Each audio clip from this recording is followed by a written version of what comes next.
Hello and welcome to Listening to the Voices of Youth, Envisioning a Community of Kindness. I'm Kendall Bartley, the morning news anchor from your local KMTR NBC 16. Thank you for joining us for this series of inspiring talks on youth visions for what kindness can look like in our own lives and in our communities. The Springfield-Eugene Spreading Kindness campaign realized the need to hear from local youth regarding their perceptions about kindness in our community and their ideas for spreading kindness more intentionally. It was decided that a scholarship be created as well as an event to bring their ideas to life. The Spreading Kindness Leadership Awards will provide a $1,000 post-secondary scholarship to 4 students, one from each of the 4 high schools in Springfield, and these students were selected by their schools. Now, these students were invited to write an essay on the topic of this event, listening to the voices of youth, envision a community of kindness, and then develop a talk based on their essay. When the live event had to be canceled due to the coronavirus pandemic, it was decided that a virtual one take its place to both celebrate and showcase the inspiring talks that these students made, hoping to share the uplifting messages and videos that they created. Coming up, we'll introduce you to each student and show you the hard work and dedication that they've put into receiving these scholarships. And we encourage you to view each student's videos and read their essays, as each one captures important observations, keen insights, and uplifting messages about how we can all practice greater kindness in our lives, and in doing so, create stronger communities. And speaking of community kindness, we want to express our sincere thanks to individuals, organizations, and businesses in our area for helping to make the Kindness Scholarships possible, for lending their support for the live and virtual kindness events that we planned, neither of which would have been possible without their enthusiastic support for supporting greater kindness in our community. A logo gallery of these wonderful supporters can be found at the end of the program and in the collection of resources posted as part of this virtual event. The scholarships presented as part of this event have been funded this year by the Oregon Community Credit Union, the Springfield Utility Board, 2 anonymous donors, and by our lead donor, Ancora Publishing, which was formerly Pacific Northwest Publishing. They've provided high-quality educational materials and training in our region and throughout the nation for more than 25 years. We're grateful for their support, and we thank them for their generous gifts on behalf of the youth of our community and in the spirit of greater kindness in the world.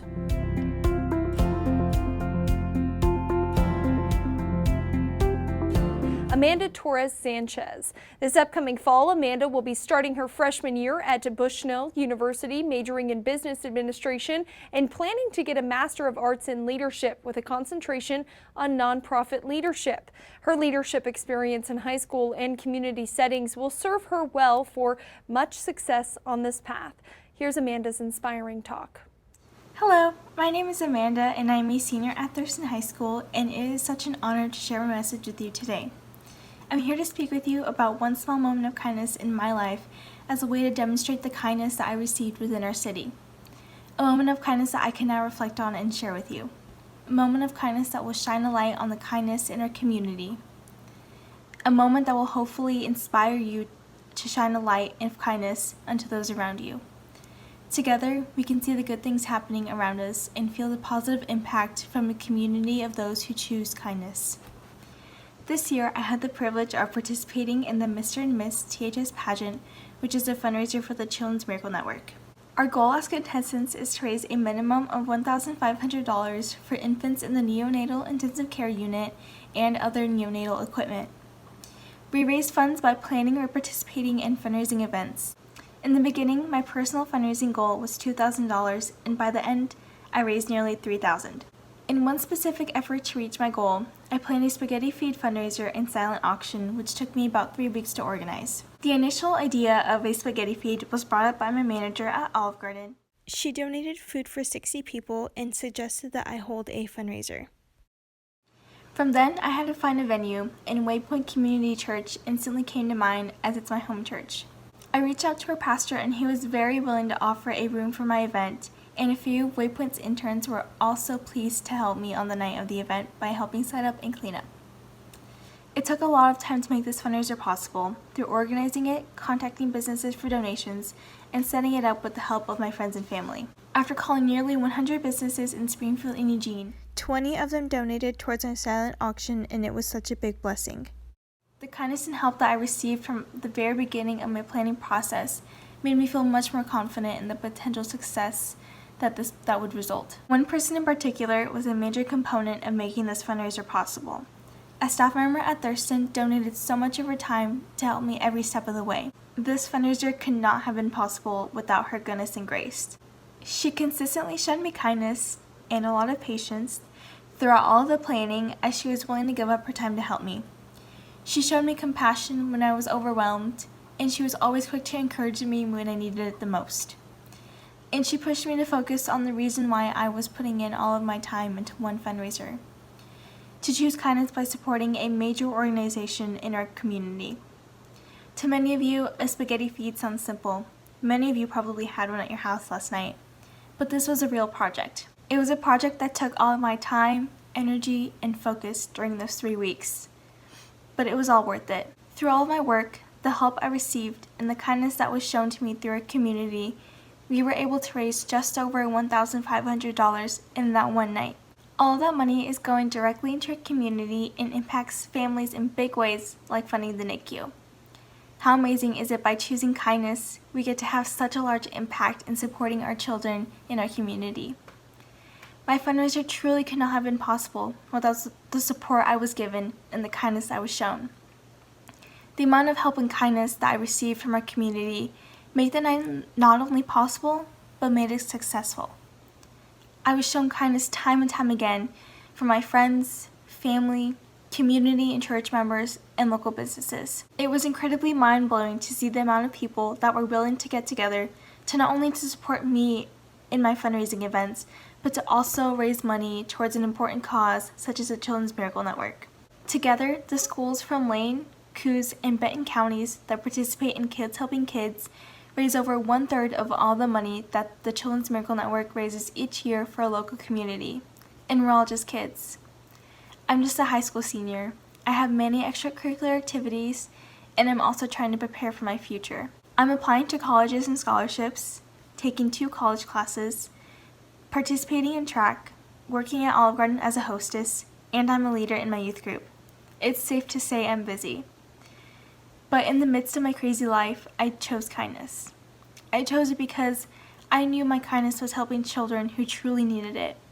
I chose kindness because I wanted to do something big towards helping our community. Imagine all the things that we could accomplish if every single one of you chose kindness. If we chose kindness today, tomorrow, or next week.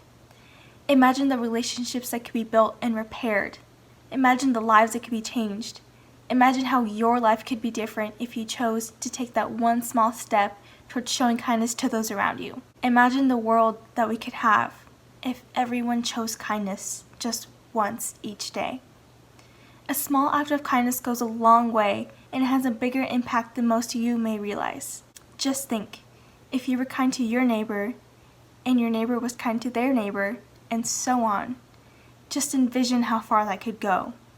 Being kind has a simple ripple effect. Take a moment and just imagine. So with that, what small step of kindness will you take to show kindness to those around you?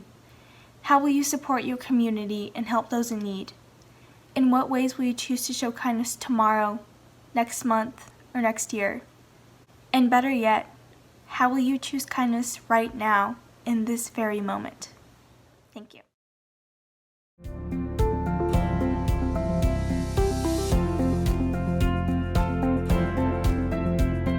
Corbin Weathers, the 2020 Spreading Kindness Scholarship recipient from Gateway High School. He's a self-described outdoors junkie, enjoying all kinds of outdoor recreation. He's planning to further his education by attending Lane Community College and seeking a degree in computer science. Now, Corbin intends to continue working at FedEx while in school to help support himself. When it comes to kindness, Corbin delivers. Just take a look at his inspirational talk. My name is Corbin Weathers. I'm an 18-year-old. I'm just about to graduate from Gateway High School. I'd like to apologize for my hair and my shirt. I just got off my job at FedEx. I'd like to also apologize for poor sound quality. I got some loud computers and fish tanks in my room. And I'd really like to thank Ted for this amazing opportunity. This is something I've wanted to do for a very long time, and I'm very grateful for the platform I can do it on. And without further ado, here are some thoughts of mine on kindness. Growing up, I was told many things about kindness. It was an attitude drilled into my head at a very young age. Many of you were probably given the same talks and were presented with the same rules. No hitting, lying, arguing, cursing, insulting, cheating, and many more. Personally, I failed to follow many of these rules more than once, but as a kid does, I learned. It took me some time to see why these rules should be abided by, and why they made sense. It was hard to follow them when the people around me weren't either, especially when the rules were being broken against me. I was a target, a victim of bullying from a young age. I was a scrawny, attitudinal kid with an abundant amount of energy, and some behavioral disorders that surfaced too soon and were not identified soon enough. I was fighting a war on two fronts. One at school against my bullies, and the other against my first-time parents that didn't have the tools to understand why I acted this way or even why I was being bullied. I lashed out a lot. I got in the most trouble for letting loose my rage and sadness on other people. So I did the thing that at the time seemed to have no consequence. I turned that anger, that sadness, that empty feeling, and turned it upon myself like a priest committing self-flagellation. I internalized it all, lighting the fuse to a bomb that had no designated time of explosion. I battled these antagonists within myself and outside of my person for as long as I could remember. Yet it was never the other people that were the enemy. It was never the problems and complications. It was always me. I was the enemy. Now in my current position, I have a hard time understanding how I could be so cruel to the only person I can call me. I find it hard to understand how I believed that lifestyle was rational or how it was beneficial. I was blinded by poor judgment and thought process. I took an easy route and just blamed everything on myself. It was such a normal thing for me, and sadly it was a normal thing for my age group and culture. I gave myself the short end of the stick always and expected nothing beyond that. I wanted to prove to myself that I was everything I thought I was. I wanted to be the failure I told myself I was. It was a self-fulfilling prophecy. It's like being in a tunnel, and you can see the light ahead of you, and you want to get there, but you're walking the other way on purpose. You're forcing yourself to fail, and you know it. But you don't care. It seems like it's the only way, though. That your cruelty is the only thing that can drive you forward. Because love is cliche and soft. It's embarrassing. But no matter how much you think love isn't, it's one of the only ways to leave yourself in the direction you want to go. It took me too long to see my whole situation differently, to treat myself differently and learn to forgive, to treat myself with kindness and to accept that I can fail. I don't think you understand how much that sentence means to me. I can fail. Learning to simply say, I can fail, and moving on to the next thing is one of the greatest things you can do for yourself. One of the kindest things you can do for yourself. Taking your failures with a little bit of pride and a little bit of humor. I'm not saying it's easy or that it will come to you overnight. It's going to be difficult, especially if you form the habit of being cruel to yourself like I have. Learning to be kind to yourself is more important than it may seem. It's so important because no one else in the world is stuck with you for the rest of your life but you. Nobody knows your hardships, who you are, and what you've accomplished. You're the first person that matters always. Think of yourself as the person you love the most. In my situation, I would never wish the terrible things on the person I love the most as I did myself. I could never think or say the things I said to the person I love the most. So how is it fair for anyone to treat themselves like this? Brainwashing yourself and torturing yourself, no matter how bad you hurt inside, will never make yourself feel better. For as long as I was trapped within myself with all my hate, all I wanted was to be free. But every time I insulted myself and wished harm upon myself, I only distanced myself further from being free, and it gradually got worse. The more you do it, the more it grows and gains severity. Finally, you make a decision to silence everything. A rash, stupid decision, just to escape the pain. I see this problem all around me wherever I go, whether it be at school, when I'm online, or I'm out in the community. There's this disgusting thick cloud of pain that I can't blow away. A cloud suffocating my peers and the youth of the world. The young people of this world are not able to reach out and pull themselves free from suffocating. The youth being forced to suffer in this pain they don't know how or have the tools to fight, treating themselves savagely because they are convinced they have to. I wish I could help everyone that needs it. I know their pain and I know what it's like to feel like you can never be free of it. But there's only so much other people can do for you when you're stuck in the situation I was. All I can advise is that you take your time out of your day, every day, at least once, to remind yourself how important you are. Think about your failures instead of just basking in the feeling that failure resonates and the emotions that it stimulates, and move forward. Take yourself with humor and pride and do the same with your shortcomings and failures. Try to think at least one thing positively about yourself whenever you can. Know that no one else can be as kind to you as you can. Remember that you deserve your own love and kindness. You don't have to force yourself to suffer to drive yourself to success. You can have all the love and joy in the world if you just find it within yourself. Never listen to anyone who tells you differently. Everyone deserves to find kindness within themselves. So do yourself a favor and open up your heart to yourself. It's one of the only ways to be free. Thank you.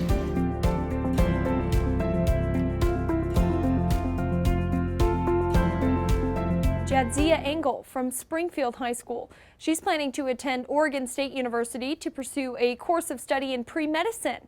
Now, according to her, her video submission reflects the kindness that directly relates to her in her own life and to her perspective when observing those around her and the current state of the world. She is committed to integrating kindness into her own life and hopes to grow by listening to others' stories and by sharing her own. Here's her story.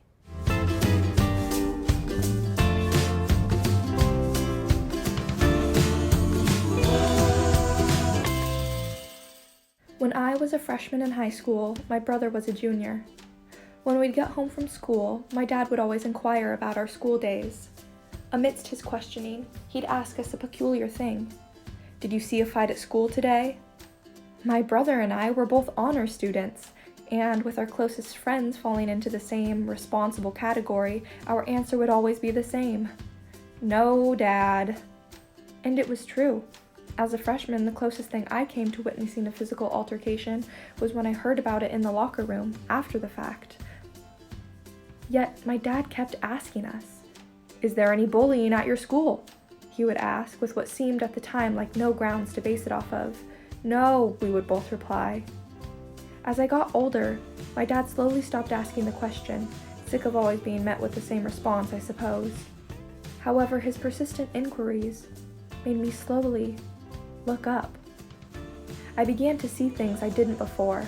I saw a student being shoved around or teased every now and then. But the main thing that I picked up on were not fights. Instead, what I noticed was a lack of kindness. Many people may view a school without constant hallway name-calling or cafeteria brawls as a positive. Yet, as I started to observe students during the passing periods, all I saw were kids on their phones or with their eyes glued to their feet as they rushed off to their next class. They were ignoring one another, with no kind words or smiles offered in passing. I know that those random moments of a kind smile or wave are a rare occurrence, because every time I myself have been acknowledged or a mere acquaintance says hello to me in the hall, I am taken aback and walk away pleasantly surprised. But is the sparsity of the occurrence the very thing that makes it special? After all, the phrase is random acts of kindness. Perhaps the rarity of those acts are what make them so special, and I shouldn't critique the lack of kindness I begin to notice.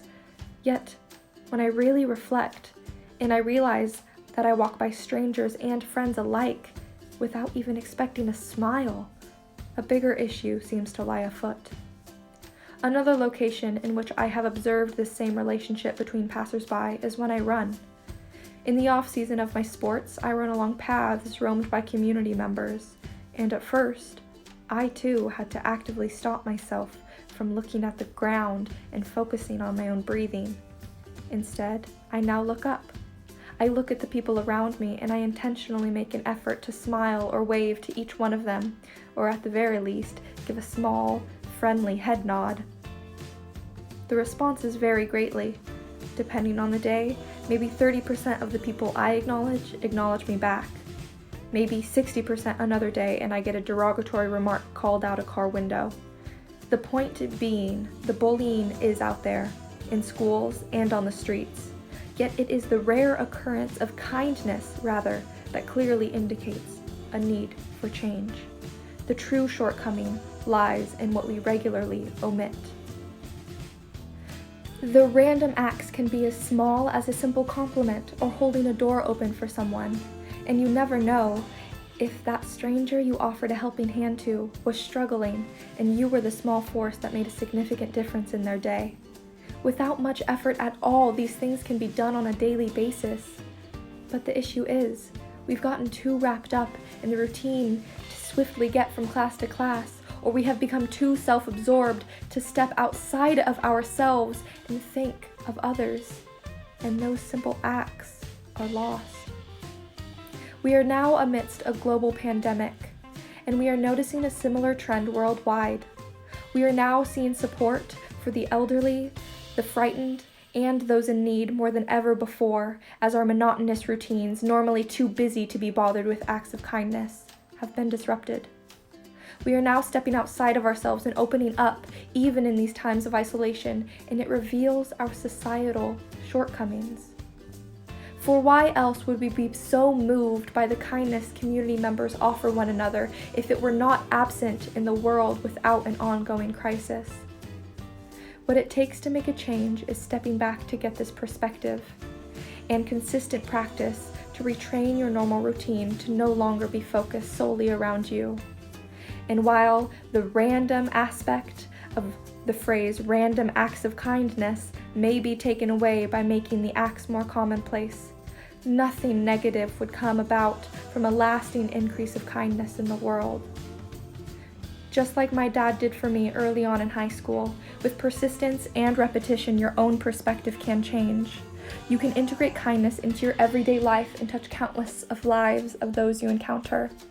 Thinking back to when my dad used to ask me those questions every day, even how parents approach talking to their kids about school can help to increase kindness. We should work to change the question being asked by parents and guardians from the repetitive, "How was your day today?" or the pessimistic, "Did you see any fights today?" to something that could make a difference.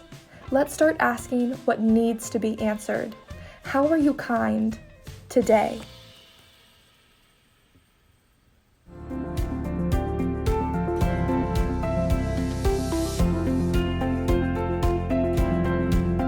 Wednesday Adams, the 2020 Spreading Kindness Scholarship recipient from A3, the Academy for Arts and Academics. She'll be attending a professional trade school to learn the skills that will allow her to pursue a long-time professional goal. Wednesday has always believed that anyone can make a difference and help change the world for the better.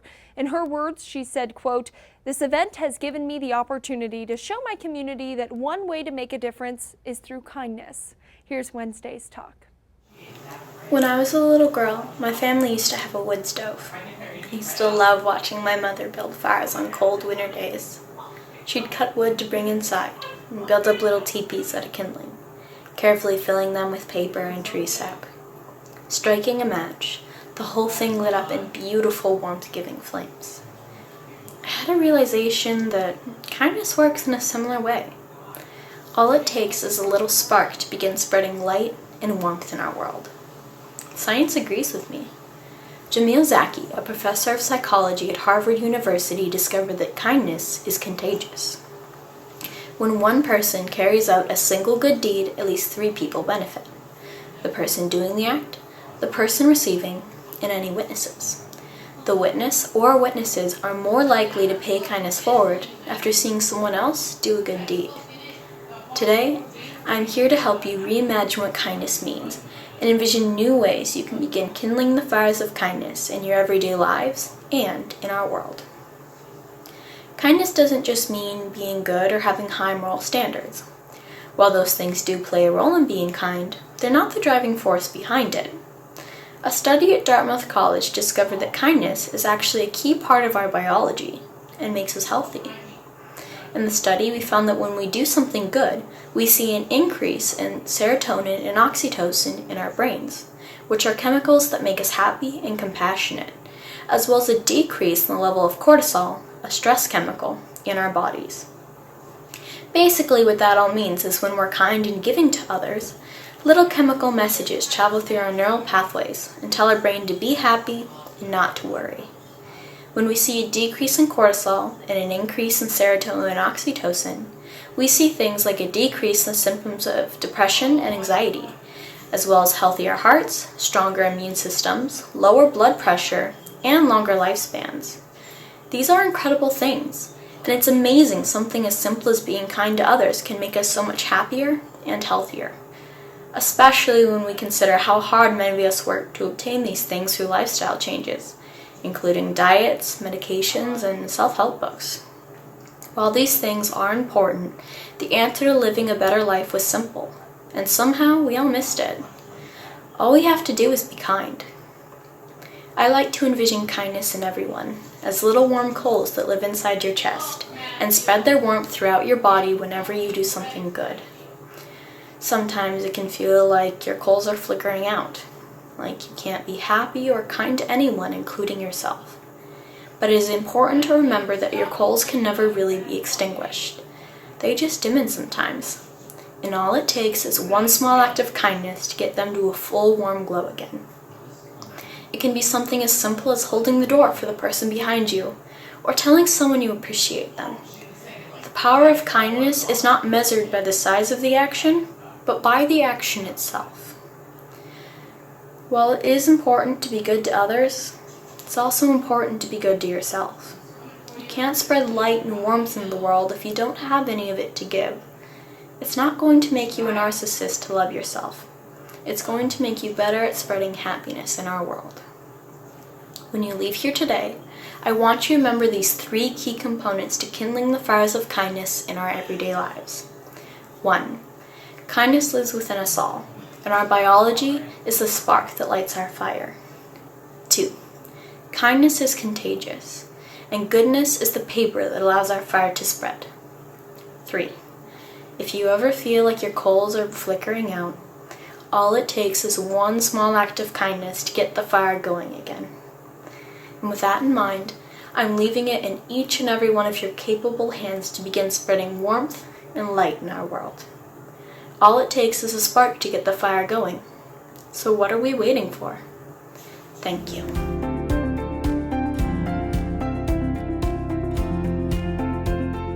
Hello, my name is Todd Hamilton, and I am Superintendent for Springfield Public Schools. It's an honor to provide a few closing comments today. As we wrap up our virtual gathering, I want to thank Stan Payne and the Kindness Campaign volunteers for hosting this student scholarship opportunity and kindness event. I'm sure we can all agree that this collection of student videos is impressive, and it was a pure delight to see and hear the inspirational thoughts and advice from our students. I hope you will join me in wishing these scholarship recipients success in their future endeavors. They are great champions for kindness and will certainly spread a culture of kindness as they venture out into the world. While our virtual gathering is coming to a close, our work to spread kindness continues. I hope you will accept the advice and challenges from our students to love yourself and find your kindness within. Open your hearts to be free. Support others in your community by spreading warmth and light.